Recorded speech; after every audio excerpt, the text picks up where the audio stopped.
Do not touch your phone. Right after today's tech update, we're diving into a must-hear call from my weekend Kim Commando show that you can get as a podcast. It's called Kim Commando Today. AI chatbots will play a big part in the coming elections, but they shouldn't. Here's why.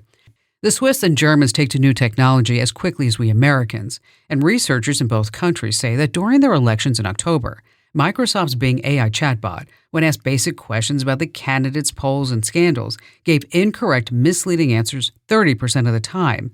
It even misquoted its own sources. You can't just pass this off as a European thing, because AI is doing the exact same thing regarding our 2024 elections that are bogged down in so many court cases, lawsuits, and scandals, it's impossible to follow what's really going on. All chatbots carry disclaimers saying they make mistakes, but with a 30% error rate, the biggest mistake will be to listen to their nonsense. Just a few weeks left to win a brand new iPhone valued at $799. Enter now at commando.com/win. Yes, another brilliant call from my weekend show. You're going to love it. Here it is. Glenn, you're up next in Atlanta, Georgia. Hi, Glenn. What's going on?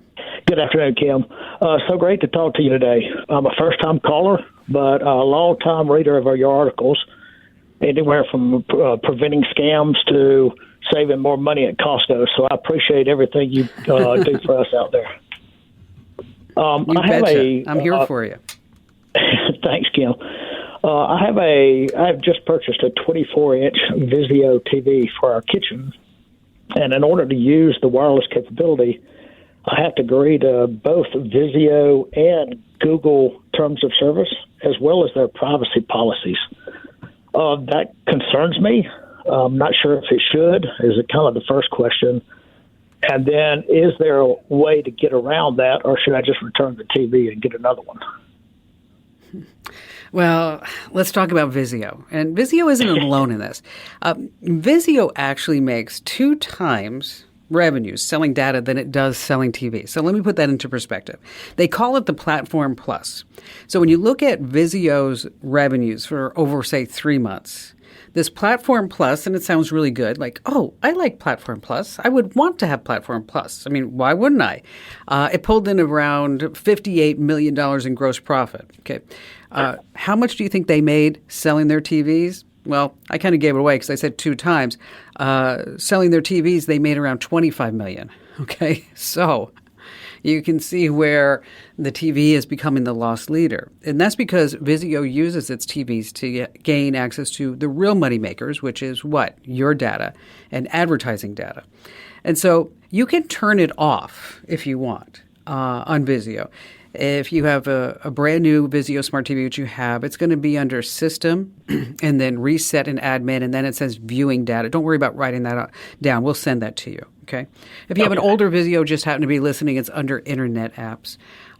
We also have the steps on how to remove them over at the website for Sony, LG, and Hisense. And so what kind of data are they selling, right? That's always the next question.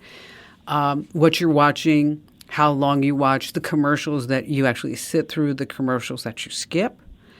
They may be getting some demographic information based on your zip code and then tying that into your other data points that they have. So they can build a whole big profile about you based on, maybe you're watching My 600-Pound Life, and then after that, you're watching The Real Housewives of New York City, because I know you sound like you're totally into The Real Housewives, aren't you? Yes, right? That's all me. It's yes. So that's just so if there's anybody in Atlanta that's watching it 24/7, it's you, Glenn. I know that. Just kidding. And so I don't think you need to take it back. I just think that you probably want to go in and toggle off that viewing data, but just keep in mind that anytime you have a TV connected to the internet, it's going to track you, okay? And there's a lot of value in those data points. So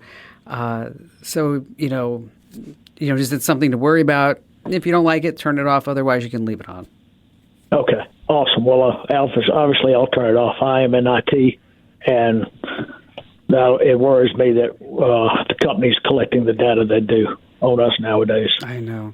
Seems like everywhere you turn, somebody's collecting data.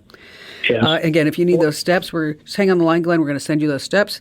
For everybody else, head over to commando.com and you can just search for an article that says Stop Smart TV Tracking. Once again, that's Stop Smart TV Tracking. Hey, thanks for hitting play today. You're awesome. If you have questions, shoot them my way. Head over to commando.com and look for that email Kim link. I read every single note like it's a hot off-the-press tech news alert. Hey, get ahead of the tech game too. Just sign up for my free daily newsletter. It's just a click away over at getkim.com. That's getkim.com.